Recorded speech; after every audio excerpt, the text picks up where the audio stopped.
Hello. Hello. What I am looking for in sharing my screen is my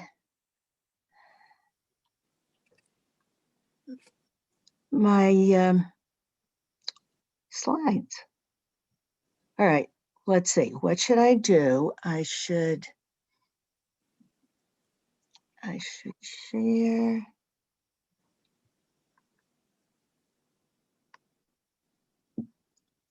And then stop the share.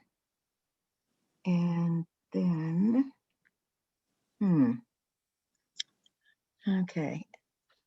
Andy, what is the best way for me to get out and get my slides, which are on my. Are you in the Zoom app right now? I'm sorry, what? Are you in the Zoom app right now, or are you seeing the PowerPoint? No, I'm in the Zoom app. I'm not seeing the PowerPoint. Yes, if you press the green share screen at the bottom. Yeah. And then you should be able to press once in that window that opens, you can press the share button that's in the lower right of that pop-up. Yeah, but I wasn't seeing my slides. Oh, wait a minute. Wait a minute. Here we go. Here we go. Here we go. Okay. Okay. Never mind. Never mind. Ignore there you go. Perfect. Okay. Yep. There we go. Okay. Sorry. Hello, everybody. And welcome to the fourth session of Children and COVID-19. Let me, as I've done before, do a little overview of what the plan is for today. I'll quickly, for those who aren't attending all the sessions, just a quick recap of where we are now, what we did last week.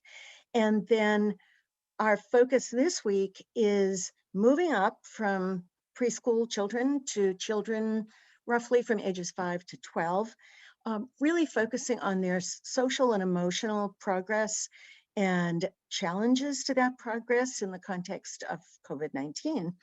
And specifically, after looking at that generally, looking at 3 areas with resources that may be helpful and available to people who participates in this class or others, starting with looking at children's anxiety and general emotional well-being, looking at the prevention of child maltreatment, which is, as pretty much everybody knows, an issue of great concern right now. And then I hope that we will then have time to look at a couple of resources that I mentioned last week, which have been developed by UNICEF. In effect, they have children's diaries, so to speak, video diaries of their experiences during the pandemic in different countries. And they're really quite interesting. So, and we'll do a little preview of next week. So last week, we were, as I said, looking at young children, preschool children, and focusing on their early learning and cognitive development. We looked at not just what develops, but why and how, and big emphasis on play as the way that young children learn, and resources to help families and others create user-friendly, relaxing, playful learning opportunities at home. And many of those suggestions also have implications for those caring for children in other settings as well. And then finally, we talked about some of the realities of created by the pandemic for children with disabilities and their families, and looked at resources and examples of some of the innovative ways of that early childhood special educators have tried to address and ensure the progress of all children, including children with disabilities. So that was last week. So this week, we're moving up the developmental scale a bit and really focusing again on social and emotional progress and the implications of the pandemic for that progress. So when I was preparing these slides, I wanted to find some pictures of school-age children, and these were some that I pulled together. You may, like me, when I looked at these, I thought, what are we seeing in these photographs? We're seeing children with other children, right? Which is the context in which children's social and emotional development typically happens. Of course, it happens in the context of the family and so on. But you see coaches, you see teachers, you see children, not always in positive contexts, interacting with other children. You see children developing friendships and so on.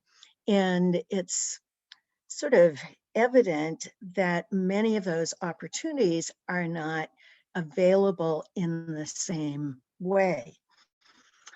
I pulled together from a number of different sources. I used to teach a course on development in middle childhood, and these are, when you look at typical descriptions of development from age 5 to 12, these are some of the typical milestones or areas of progress in the social and emotional domain.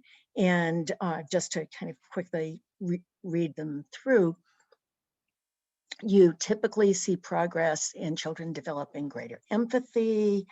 I'm just going to preview those and think, if you would, about the potential that COVID-19 has for creating challenges in some of these areas. Becoming resilient, children begin to understand different viewpoints during this period of their development. Their cooperative skills, not perfect, are strengthened. They become both more independent and more individualized. I'm the kind of person who I'm good at this. They become better at dealing with conflicts with other people, children primarily. They become better, not perfect, but better able to use appropriate behavior in a lot of different kinds of situations. What one hopes, and for most children, this does occur, they find a place in a peer group, find a group that accepts them and whom they accept. They move further, not distance from their family, to be clear about that, but closer to friends for support. And there, I would also add, and there's research, as many of you know, about this, the importance of people other than family members, adults who can also be sources of support. And that may be, I'm thinking about those photographs on the previous slide, that may be a sports coach, a music instructor, a supportive teacher, and so forth and so on. They become better able to manage feelings. This is that whole area of emotion regulation. Sometimes feelings that are a bit unsettling or confusing to them. Their social world is enlarging, and that world expects more of them, and they become better able to kind of negotiate within that larger, often initially unfamiliar social world. And as they develop their identity, they grow in the ability to say, yeah, this is who I am, and to have an optimistic or positive outlook toward who they are. So those are just a small slice of some of the areas of progress in the social and emotional domain. And I think for our purposes, an important and interesting question is, what the challenges are in this domain for these school-age children as they are working toward progress in these areas. Think about that for a minute, if you would, and maybe I'll go back to the gallery view and just raise your hand, wave a little bit, and let's get some thoughts about implications.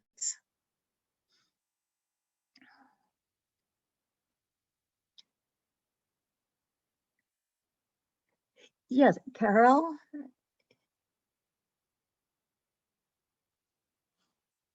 Somebody had a hand up or a comment. Just wave your hand or get unmuted.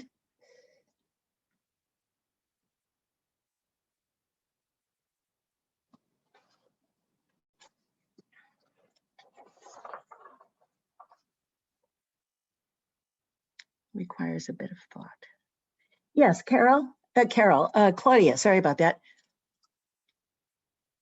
Can you unmute? Unmute, yes. Clearly the opportunities for all of these interactions is likely to be greatly limited because we are keeping children away from each other, which is more than just not happening. It's in a way inverse because they're being distanced from other children and adults. And I'm not sure how they interact, how they make sense of that. So you're saying that the opportunities that sort of across many of these aspects of development, the opportunities are much more limited because they don't have a context in which they can try out things like finding acceptance in a peer group. Either a different comment or comments about that. I saw somebody else waving. I'll add a little bit to that. Thank you. There's been quite a bit of discussion about the children that are used to being bullied. We're talking about, peer relationships, especially when you're dealing with middle school age and that very iffy time of being cut out of peer groups. The kids that tend to be bullied are finding this wonderful, a breather in terms of not having to be exposed to some of those issues. That is very interesting. I see a couple of people, I think Judith, you're nodding. I know some of what I've read leads into, are there some potential advantages to some of the alterations that have happened for some children who don't have the opportunity to attend school, are kind of saying, it's really okay. Maybe it's getting a little old now, but it's really okay because I don't have a lot of friends at school and kids aren't very nice to me, or I'm really kind of a shy, introverted person. And I sort of like being home and kind of doing my own thing and having some control over who I interact with and when I interact with them and so on. Food for thought. Well, definitely so. Yeah, Carol, you were saying? Yeah, in my work, I was in school adjustment counseling, which is now. Yeah, I was going to ask you if you could comment. Yeah. I'm tired now, but I still go to the staff meetings twice a month. And there's no question.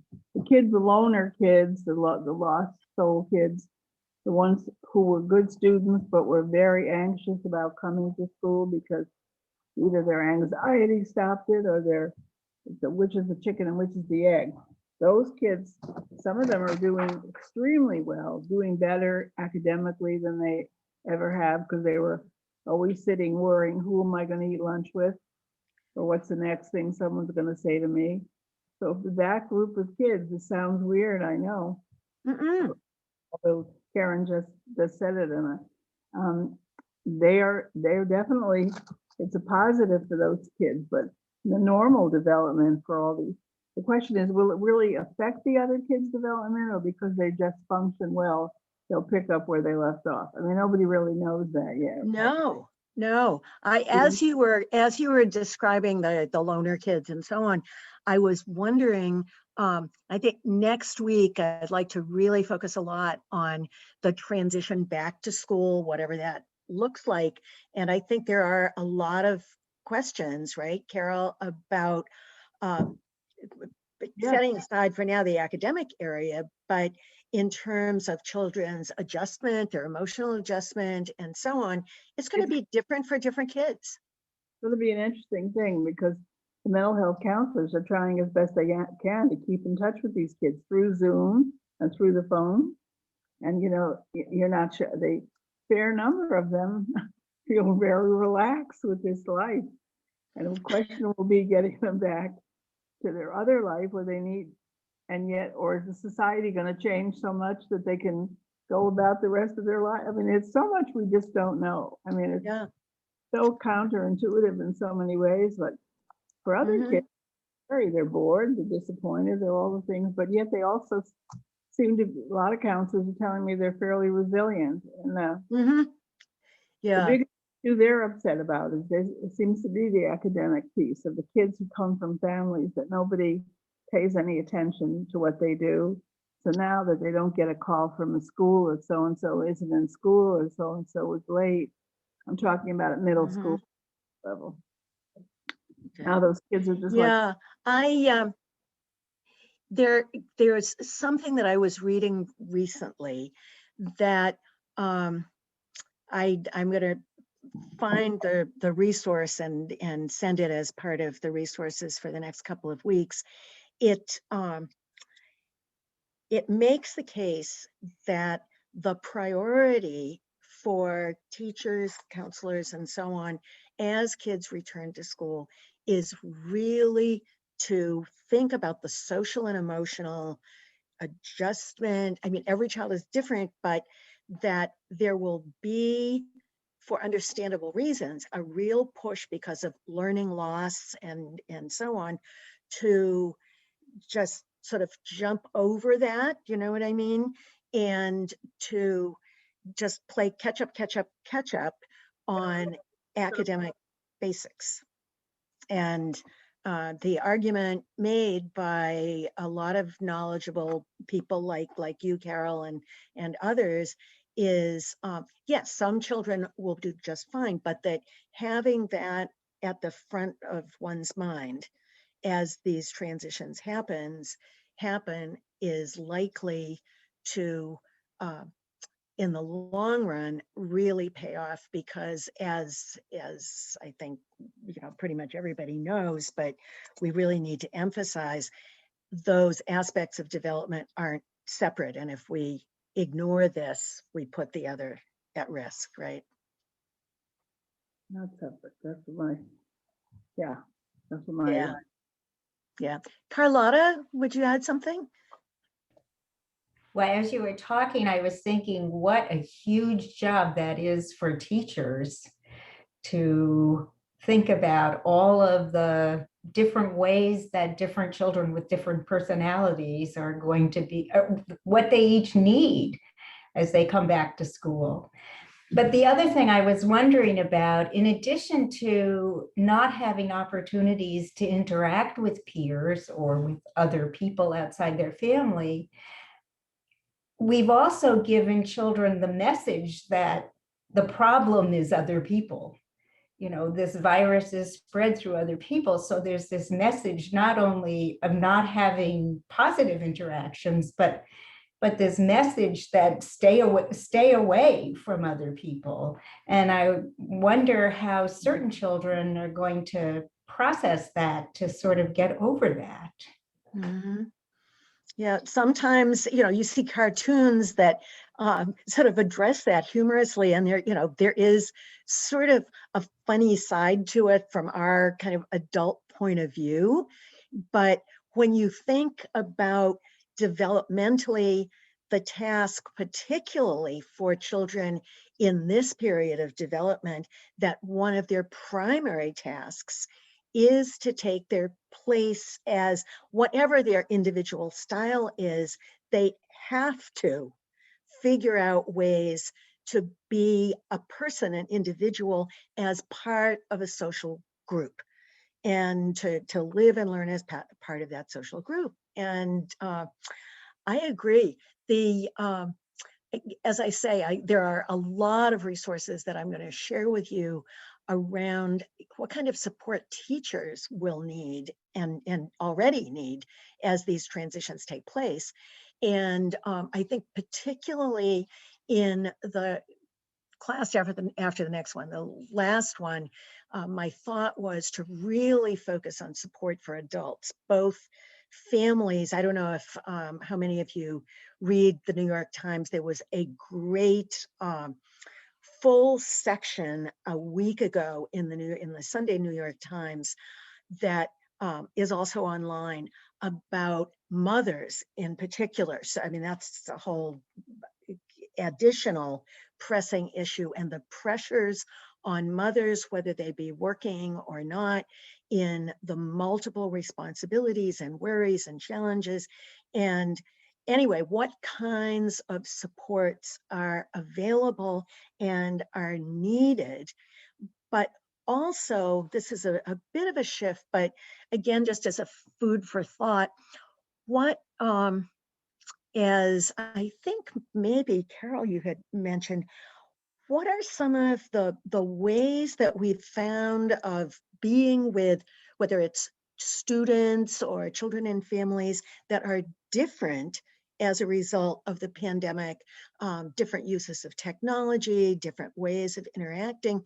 Are there things that we don't want to completely set aside that may be more comfortable ways for children or for teachers to, if you're an educator, you're familiar with flipped learning, and a lot of the remote learning has been of that sort. I'm on the board of the Foundation for Child Development, and we, at our last virtual meeting, one of our topics of discussion is what we can learn about, as a foundation, about the kinds of ways that we have been doing our work during the pandemic that may suggest some more efficient, more connected, actually, because of technology, ways of connecting with our grantees and the people who benefit from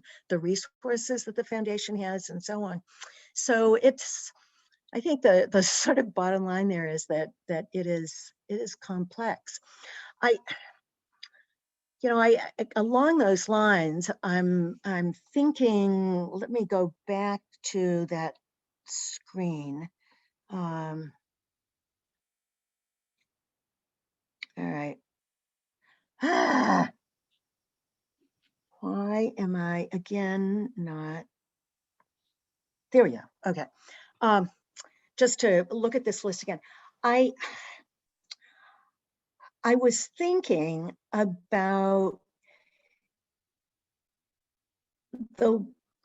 during this period before, however long it takes, before we're fully reintegrated into something resembling normality, there are ways, right, that we can, if not compensate for, at least find other avenues to help children continue to work toward some of these developmental objectives. I mean, there is no reason why empathy cannot be a priority. And in fact, I would say that the opportunities for children in this age group to think about and to take action that shows empathy and concern for others, there are many opportunities that can be thought of and intentionally used. And similarly, understanding different viewpoints. At first you think, but they're not with other kids and so on. But there are ways, right? Virtually and through books, through stories, through the first session, we talked about Zoom calls with family members, finding acceptance within a peer group. teachers have found ways of having breakout rooms and collaborative projects, even with virtual learning. I guess the message perhaps is that we should not think of this as an absence of opportunity, but that the avenues or the approaches that may be needed to work on these developmental skills may need to be rethought. And I think that might be a useful thing, as for example, if you either personally or professionally are thinking about these things with children of any age group, it may be really useful to think about these typical developmental progressions and skills. And of course, thinking about where there are challenges because of the pandemic, but then thinking about, okay, is there like a door B that one can go through? Interpersonal conflicts is kind of a tough one, but again, always we've used social stories, storybooks, group discussions, scenarios, puppets. This isn't a quick and easy answer to any of these challenges to development, but it's kind of an invitation, I would say, to think a little bit differently about how one may be able to help children achieve that kind of progress. Does that make sense? It's like, make a little end run around it, perhaps.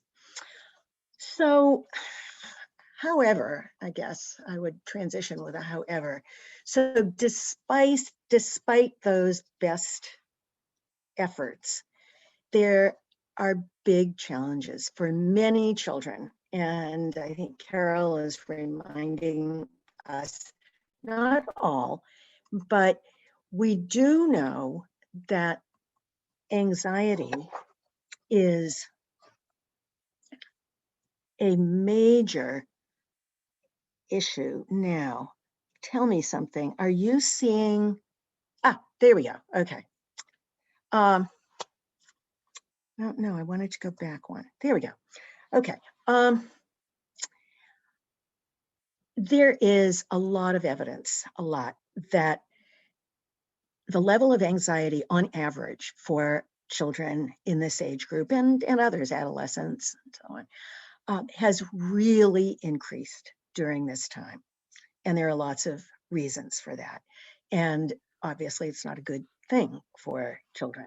So what I want to do is spend a little time looking at what's going on, how it seems to be affecting children, and some of the tips, suggestions, resources that can help families and others address anxiety in children in this age group. If I can make my video work, I thought a good place to start, I came across a video from ABC, and let's see, share my screen. Well, where did that go?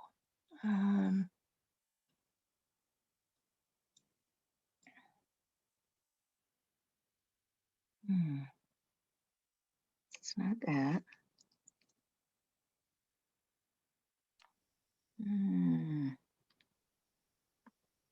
Let me just try one thing. Ta-da! Here we are. Okay. Wait a minute. Let me stop the share because I want to make sure that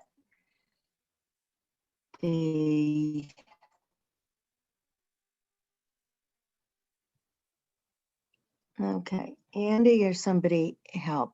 There we go. Share. Okay, now. All right. Have a listen. It's about 6 minutes. Miles.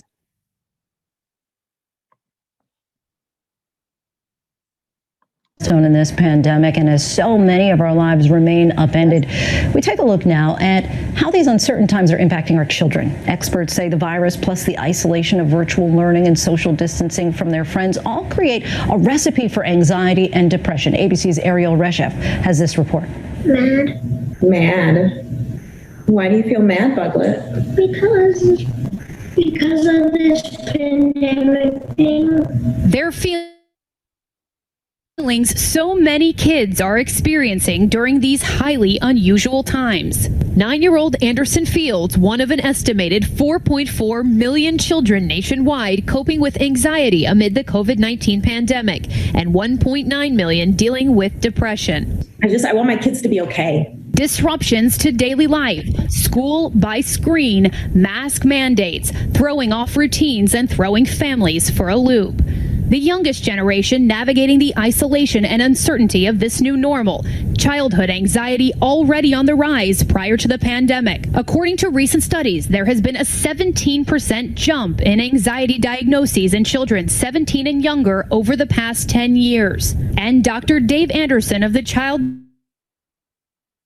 Mind Institute says the current crisis is accelerating this trend. So the research that we do have available during the pandemic indicates, stark increases across the entire population in anxiety and depression symptoms. New Jersey mom Nishay Clark says she's seeing a clear impact on her 13-year-old daughter Taylor and her 9-year-old son Anderson, her youngest still struggling like so many others to adjust to all of this change. My kid definitely needs structure, a lot of structure. And it's hard to create structure and work and get him through online school and manage his emotions and manage my emotions. It's just tough. And he's 9 years old. And how is he supposed to process all of this? Nishay says she noticed a shift in her son's behavior as the pandemic dragged on. What are some of the different behavioral patterns that you're seeing in Anderson that you didn't see before? He's definitely more anxious. We've had a couple situations where even during just kind of the normal routine of the day, or once we were, with some friends, socially distanced at, a little backyard gathering, and he just kind of froze. And he said a scary thought went through his head. And, I went to hug him and his heart was beating out of his chest. And I had to hold him for a little while. And he said, the world's really scary right now.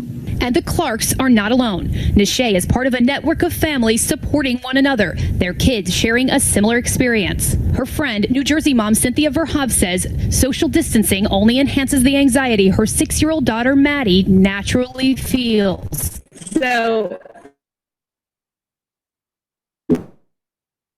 my youngest in particular has had a challenging time adjusting to all of these changes. Some of the things that would normally put a kid that's more anxious at ease, you can't do. They can't really kind of play around with their friends or have their mom or dad stand next to them and walk them in. So it kind of sets the tone for just really kind of a buildup, right, of anxiety. And so you kind of have that element. And then when they get into the classroom, they're 6 feet apart and they're really tethered to their desks, which, for young kids is highly unusual. It's not what a typical first grade classroom would look like. Dr. Anderson says he's seeing more kids suffering from varying degrees of depression and anxiety. I think early on in the pandemic, we saw kids who were very, very worried about their parents getting sick. So little was known kind of at the outset about transmission and how that was happening that we saw kids who were very worried about, packages passing even within a few feet of people, even when they were outside. What we're seeing now is an increase in that anxiety as schools begin to reopen. And experts say, especially now, it's critical to watch your children carefully for signs of emotional distress, even if they've never exhibited them before. What you can watch first is body language, which is that if a kid is, about to confront a situation they may be anxious about, they're going to appear kind of inhibited, they're going to appear shy, they're going to be trying to avoid that particular thing. Some kids may even act out in advance of situations that they're anxious about, where they yell, or they a tantrum or they try to avoid it as much as they possibly can. Our repeated question asking, so a kid is looking for repeated reassurance, asking the same question over and over. Are you sure we're going to be safe when we do this? Are you sure that grandpa's okay? Those sorts of things. For kids who are anxious, we might see them have difficulty falling asleep just because they're anxious about what might happen that next day, or they're thinking about lots of different things. And with millions of kids in the U.S. learning from home, experts say virtual schooling can exacerbate the psychological toll. Kids will tell us they're worried that they're not able to maintain their focus as easily, or they get a lot more burned out by spending more time on virtual learning, or they're worried that they really can't seem to kind of follow the class because it just isn't the same format that they're used to or way of presenting material. But while online schooling isn't perfect, Dr. Anderson says it is essential for kids to maintain a connection. And as for some concrete ways to ease your child's anxiety, so what we focus on in therapy is exposing kids in very small doses to the things that they're afraid of. And for kids who don't have clinically relevant anxiety, you can do the same thing at home. If you're trying to help your kid confront their fears, what really helps after the fact is to remind them that it wasn't as bad as they thought. Essential tools to help kids cope and families find their way through this extraordinary time. Ariel Reshef, ABC News, New York. Hi, everyone. George Stephanopoulos here. Thanks for checking out the ABC News YouTube channel. If you'd like to get more videos, show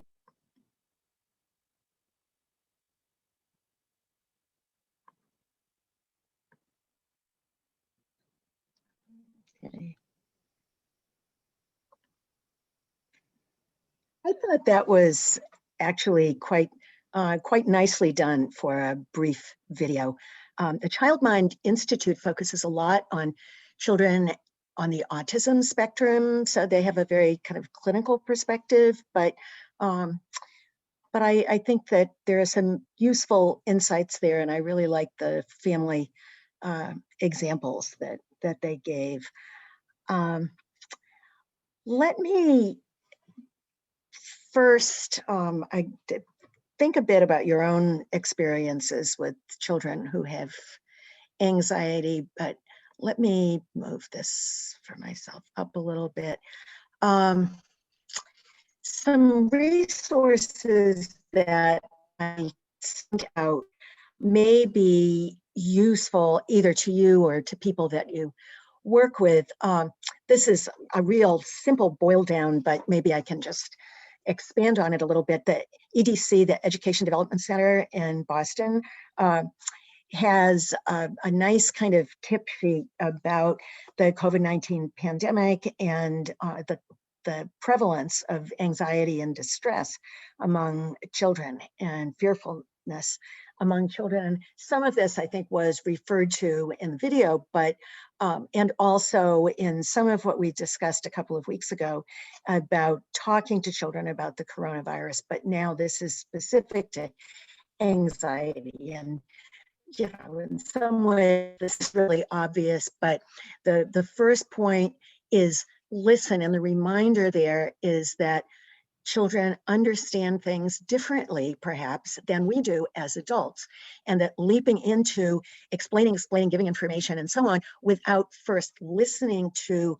what this child is thinking about, what they're worried about.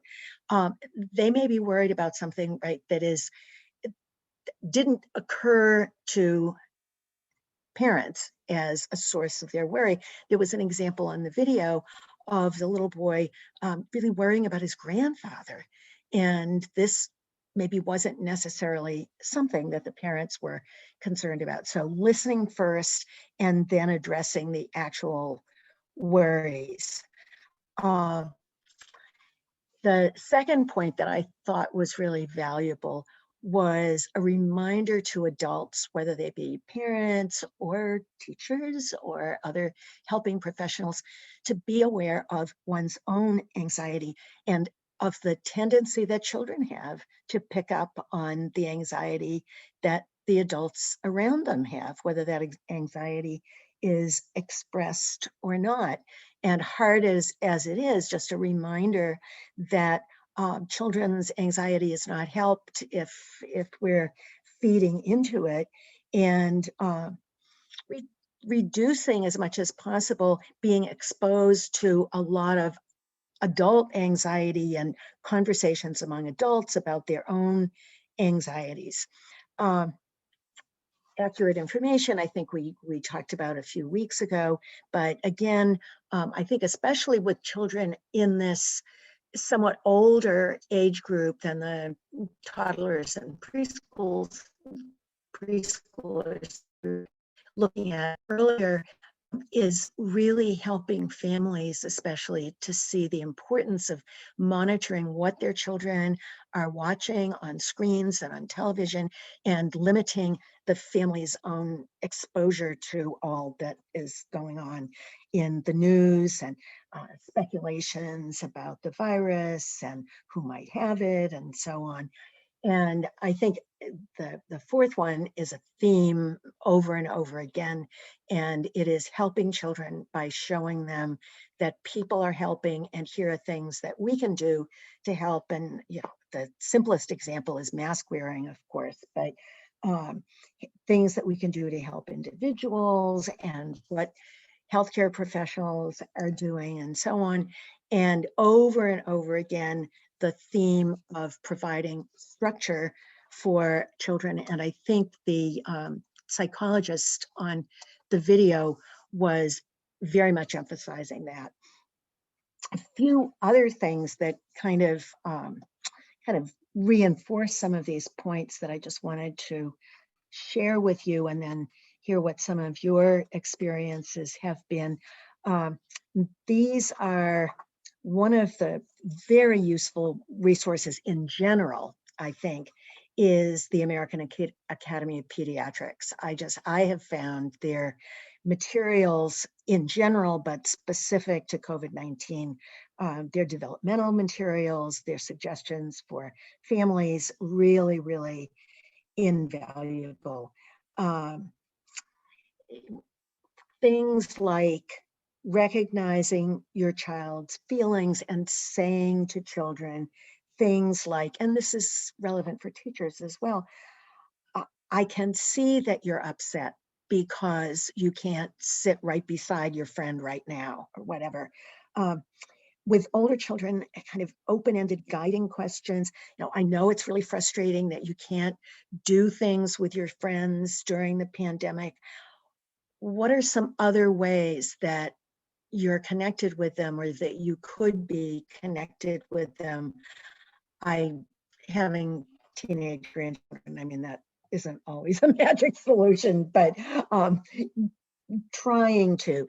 And also the suggestion there of thinking about, as adults, modeling how we manage feelings. Not saying I'm modeling this, but really articulating without overwhelming children. I am a bit worried about grandma. I'm going to put a reminder on my phone that I'm going to call her in the morning so we can check in with her, and because we haven't been able to see her in a while. And just simple things like telling children what's going to happen next, where you're going. I'm going to go out and do an errand, and I'm going to be back soon, all of that kind of thing.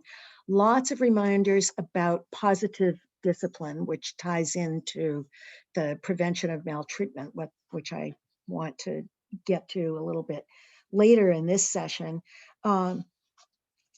Reminders about creative play, avoiding physical punishment, and this really should be a big focus, taking care of yourself. A reminder to parents and other adults who are caring for children at this time of the importance of caring for yourself. So let me get out of this. Wait a minute.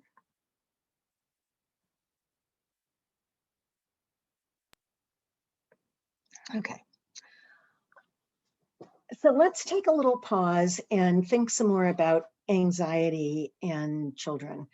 What have been your observations or your experiences in helping children what is this looking like, and what are some ways that you or your colleagues or your friends have found to help children manage that anxiety and support them in that process?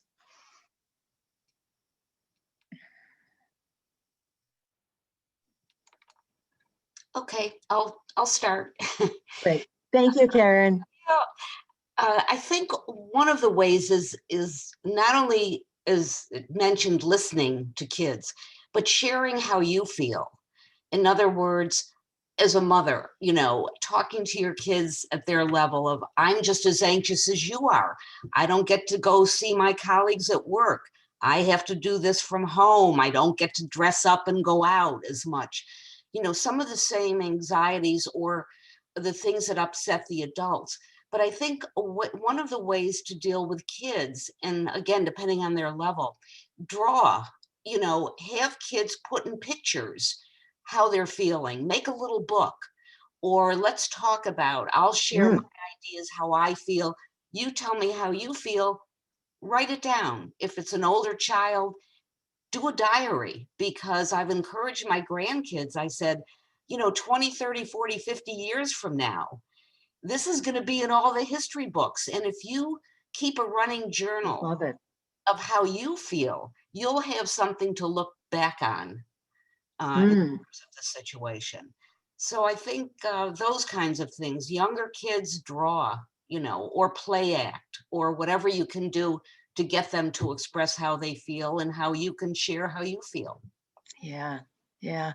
My question about sharing how you feel, how in your experience, and please somebody else jump in too, how do you manage to do that without scaring them about, well, you know, the grown-ups are really scared too. You know what I mean?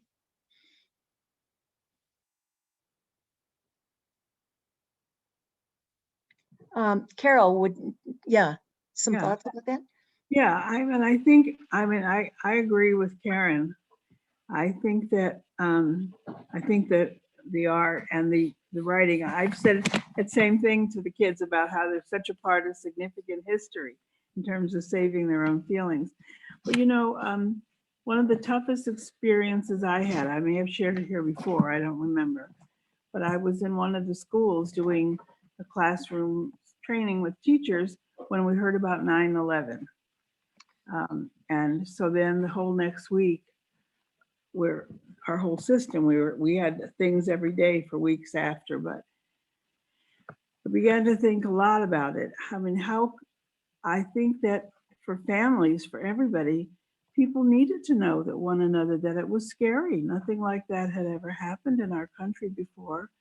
But I think it needs to be, the best you do is age appropriate information, right? Mm-hmm. When the kids kept saying in the classroom, well, will we be okay? It was a natural thought. Will we be okay? We're going to be safe. And the teachers we went through all these self-work with ourselves as to what we could tell. And then we listened to some of the authorities who were coming out after that. We had to be honest, but supportive at the same time. So I wish I could tell you for sure, this is a very scary time, but we'll do the best we can to make you feel safe and to keep each other safe. Now, is that a great answer? No, but it was the only honest answer at that time. Yeah, I think with the pandemic, and I guess in 9/11 one could do something like this, but you know, also sharing with children how you, the adult, so you can't, you know, you're really feeling frustrated because you want to get dressed up and go out, but one of the things that I'm doing to feel better is that once in a while, you know, your dad and I have a special dinner, you know, or we'll watch a movie together. And I still really, really would like to go out to eat. But, you know, so like here's a example for you, child, of things that I'm trying to do as an adult. I mean, I think normal children, and I say normal, ones that don't have special needs particularly, can understand that adults are struggling with things, but they also have a resilience, just like adults have a resilience. Mm-hmm. I think it would be a bigger mistake to tell them an untruth, or Yes. like there's nothing to worry about, or Mm-hmm. guilty about their own feelings. We wouldn't want it. The 5 things you listed that the people speaking about anxiety talked about isn't that true for any child development? Listening, give Yes. age-appropriate information, help with structure, and some things action of, like the artwork is action, is doing something. And it's also, it makes it very valid that you have the right to your feelings and to your art and to the way you express yourself.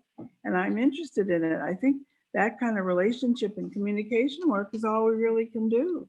Yeah. But for kids who function well, I think that's helpful. I mean, it is my grandson keeps saying every conversation with me, it's such a bummer that I can't go out. It is a bummer. And I'm going to start to make him feel bad that he feels. I said, I get it. It's a bummer. I'm pretty disgusted. I'm bummed myself. Right. But I said, you're living through this crazy history. I wish you weren't. But you know,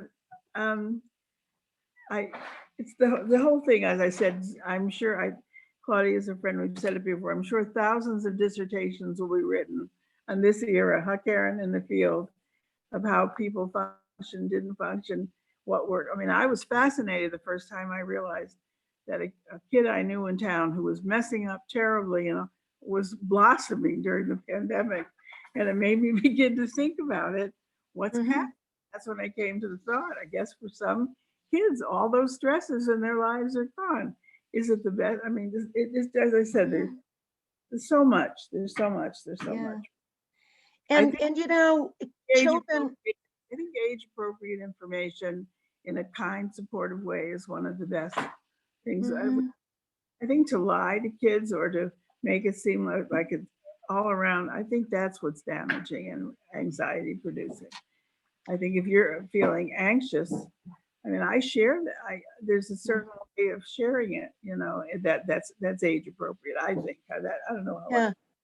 And there's, I agree. And I think that there's a real value for children, for many children, in going through a tough period and feeling like I'm handling this, right?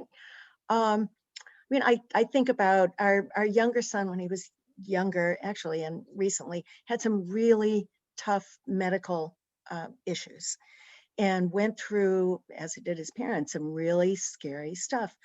I can really see now in him as an adult a strength and a resilience that I would attribute it, at least in part, to his self-perception as I'm a person who has gone through some tough stuff, and you know, I'm okay. Through it. Yeah. Oh, I personally feel that every day in the pandemic. I live totally I alone. get through today, right? I mean, I live alone. I don't have a partner, and I'm very, I would say, out there kind of person. I like to be with people. I'm out all the time, and I wondered how I would really function. And the fact that I've so far till today, I'll never talk about tomorrow because I don't know what tomorrow is. But until today, I've managed. I'm grateful for Zoom. I'm grateful for this. I'm connecting because I'm connecting to you, right? To all of you. So Zoom is not my favorite. I'd much rather see 3-dimensional people. You betcha. But I'm sure glad I have it in my life as opposed to not having it. And every day I feel better about me because I would not have thought I would have survived almost a year with this. I can't quite count. Summer wasn't quite the same because I got to be outside and see people outside. Yeah. It wasn't. But these months, I don't see a living soul for, week after week after week. And I would never thought I'd be okay. But the fact that I am, and I even tell my grandkids that when we talk, I said, life is constant learning, resilience, change.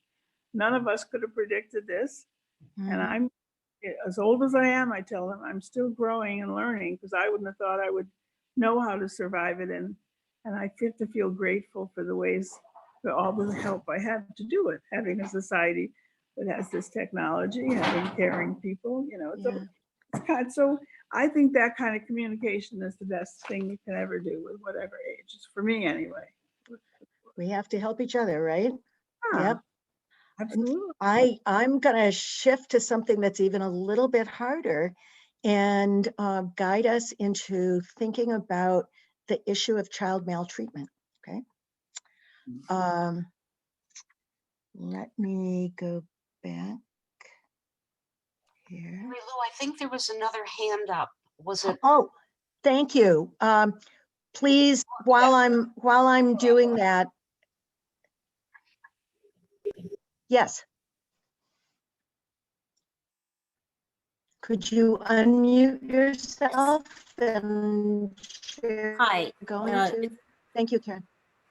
Well, thank you. It's Laura, and first of all, I very much appreciate the conversation, and I hope my thoughts aren't too disjointed. But as I was listening to the conversation, I was thinking, and last week we were talking about students with disabilities, and I shared that I teach courses, and this semester when I've been teaching it, I've realized that the 20-something-olds that I'm teaching, when I went to school, students with disabilities weren't in school. It was when I was in school that students with disabilities were allowed to come to school.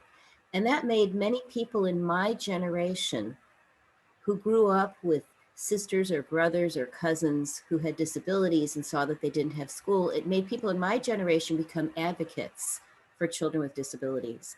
And when I was listening to the conversation, I was thinking, I follow some of the doctors, and I think it's Dr. Hotez out of Texas, and he was just saying that there are a myriad of things that need to occur for COVID-19, and as we deal with this really in the future years, and for us to instill that into the young people today, they'll think of ways that we might not even be able to think of right now, because they're living through it, they're seeing it from their perspective.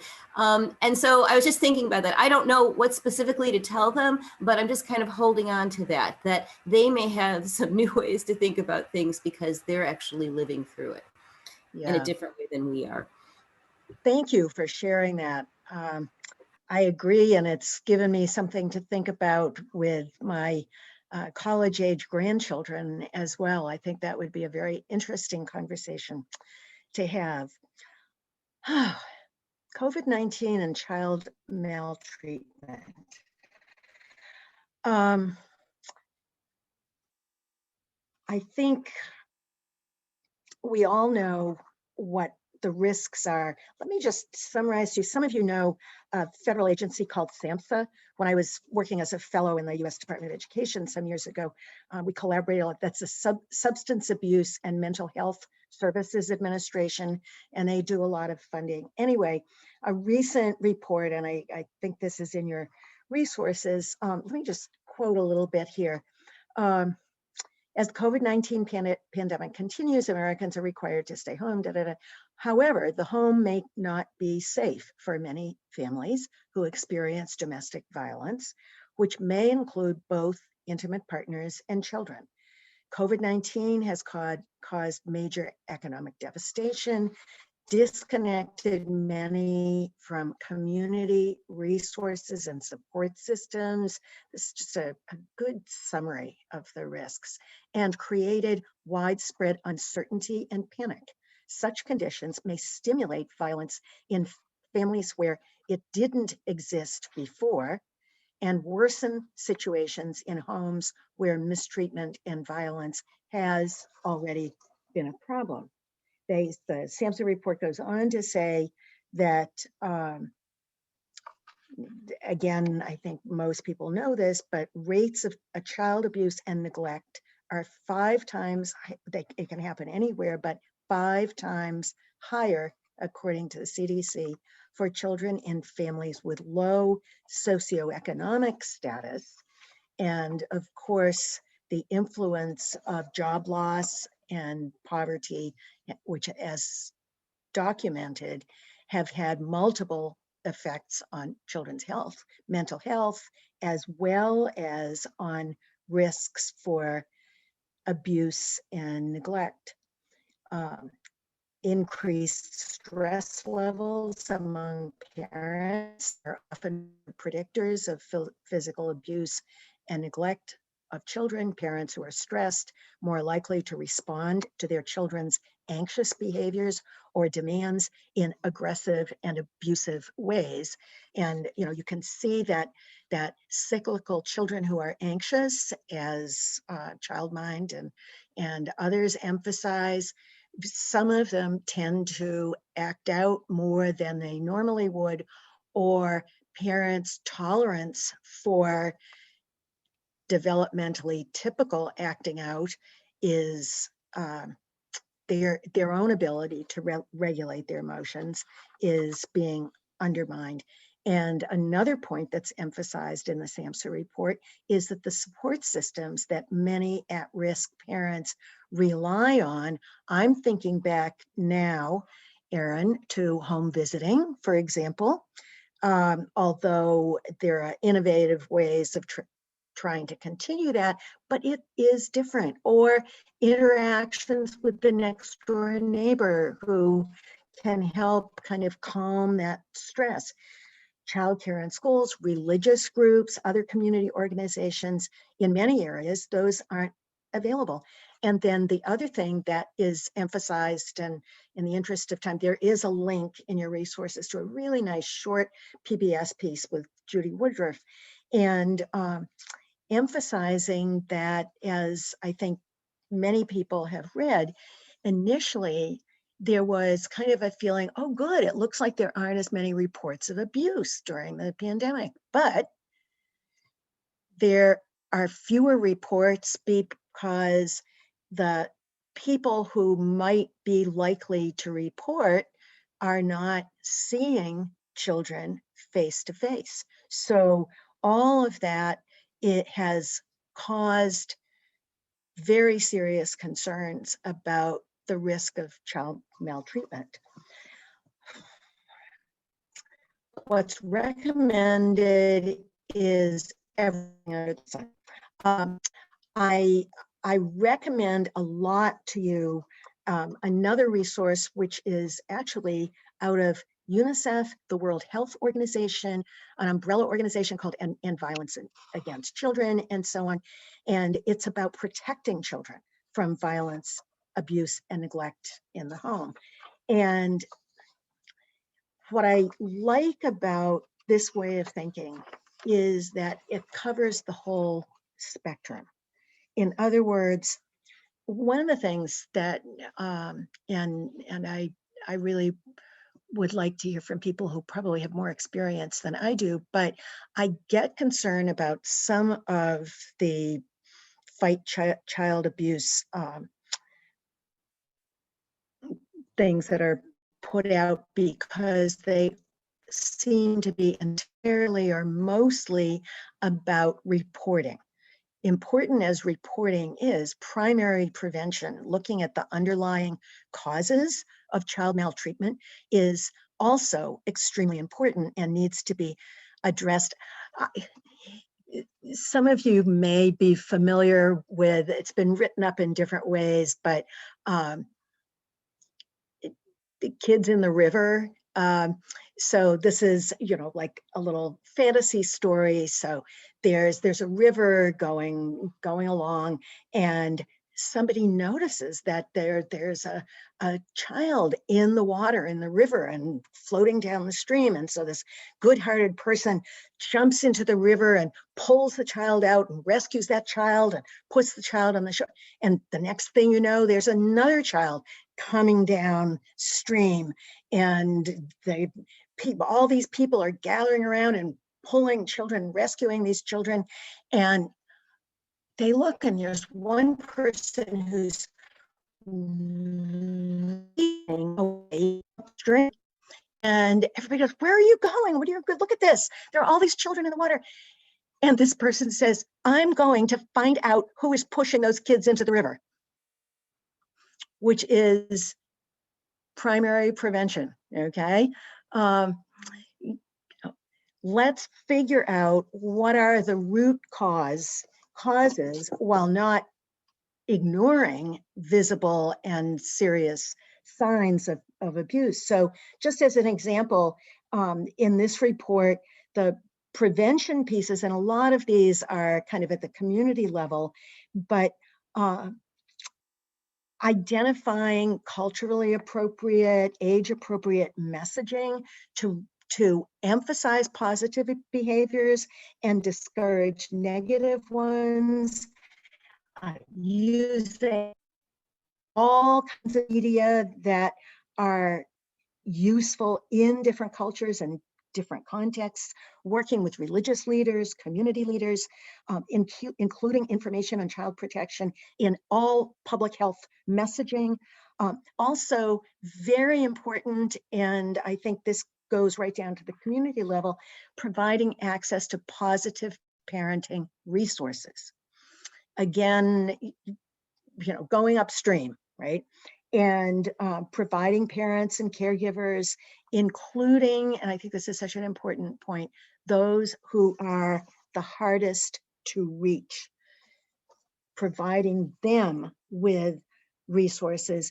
And Carol, you would like to provide children with continued access to school-based counseling through telephone and online support, important not only for general mental health, but to pick up on risk factors for abuse and neglect, encouraging school counselors to work specifically with at-risk children to make sure that there are safety plans in place, and so on. I guess what I'm recommending to you is, if this is something that you have concerns about, to take a look at these and other resources from organizations that are concerned, particularly recommendations that go beyond looking for signs that abuse is already occurring, important as that is, of course, to what can be done about the distal rather than just the proximal causes of child abuse and neglect. That's kind of a lot. Let me pause here for thoughts from those who have been more involved perhaps than others in addressing these kinds of issues, but I would also like to allow a bit of time on a positive note to look at some of the kids' video diaries from UNICEF. So first, thoughts about prevention or no? Claudia, thank you. Claudia, unmute yourself. Claudia. Forming a pod with another family, so you have someone to be with. Now, fortunately, my daughter isn't dealing with abuse, but she's dealing with a teenager who's alone a lot of the time, that is on the screen while my daughter is in the next room working full time. But they have a pod with a very good friend of my grandchild and his mother, and they get together and they check, they do go through the temperature checks and, more cautions than perhaps some other families could manage. But if you do form a pod with someone else, I think that's a huge help and some relief. And if it can be structured once a week or whatever, it's, and then you can reach out to that other parent and call them when you really had it, and you perhaps they'll take your child because you are a pod and vice versa. And I think having someone else, just like having grandparents who might be available because they're isolated, as many of us are, so we're available because we're safe. So that's another opportunity. Certainly is. And as you say, even if this isn't at the level of direct abuse prevention, what it is doing is lowering the temperature in that household and having that reassurance that there is somebody else that you can talk to, that it can say, yeah, I really lost it the other day as well. That may be a good time to look at video diaries.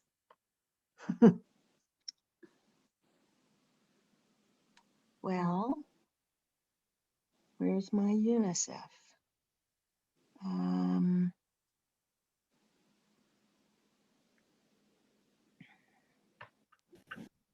No. No worries, I'll find it.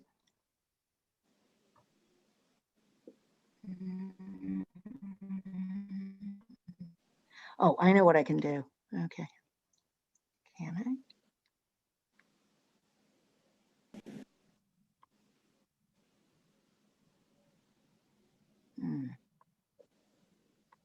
This is so mysterious because I had this open. Yeah. Sometimes it magically turns up. I don't think that's going to happen. Another stress dealing with all this new technology. No, it's too many. Well, that's not it.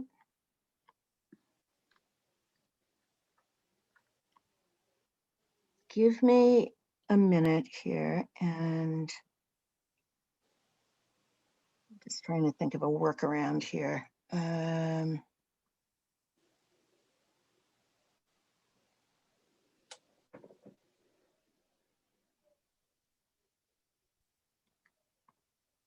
my screen. But now it is not.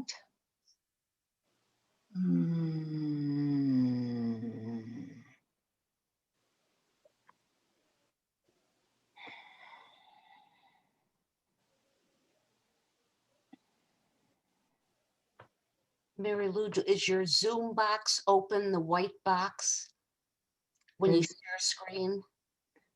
The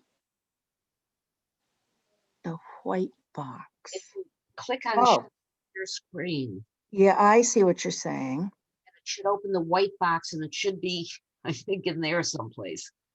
Yeah, it ain't.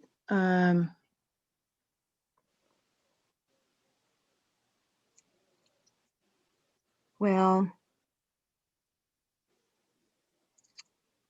it is not. What I would propose is instead of my wasting your time doing something that is not being very successful, let's begin next week with that. And instead,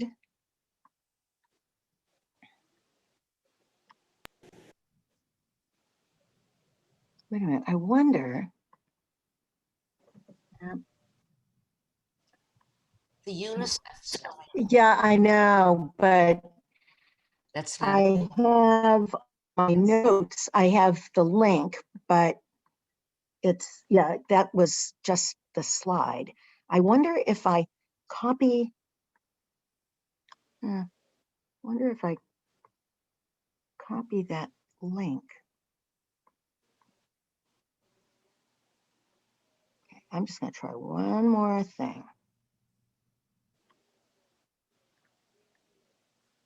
It doesn't want to copy.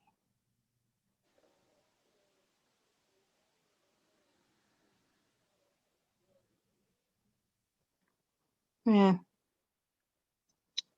I'm going to save it. All right. Before we look at next week, other thoughts about either prevention or anything else related to our discussion this week that you haven't had a chance to share?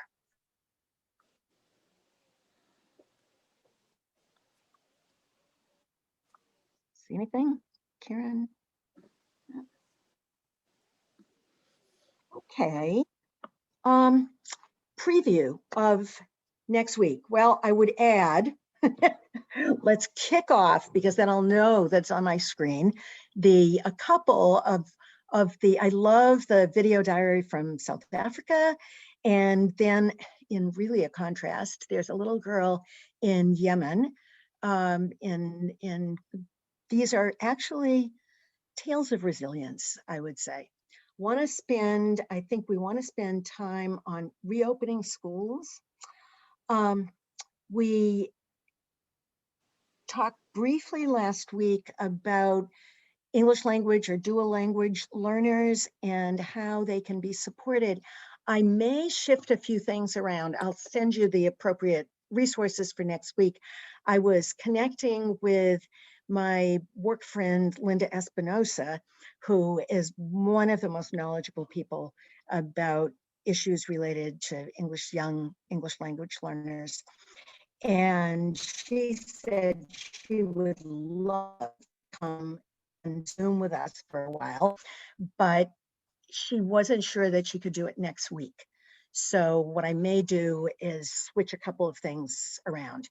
I was also thinking about spending some time talking about and thinking about the potential locally as well as generally in enriching learning during the pandemic through the support of cultural institutions. I'm thinking locally, all of the online things that museums, the Norman Rockwell Museum, libraries, and others have done to support children and families in ways that are feasible during the pandemic. So if you have thoughts about any of that or other issues that we haven't gotten to and you'd like to either volunteer yourself to say something about, or you just want to suggest them as possibilities, just get in touch and we'll take it from there. Okay. With that, let's say goodbye. My apologies for I was more confident about UNICEF than anything else. And that just goes to show that technology is not always our friend. Thank you so much for being here. Have a good weekend. And thank you. You too. Thank you, Marilou. Be safe, everybody. See you next week. Yep. Thank you. Bye. Bye-bye. Bye-bye now.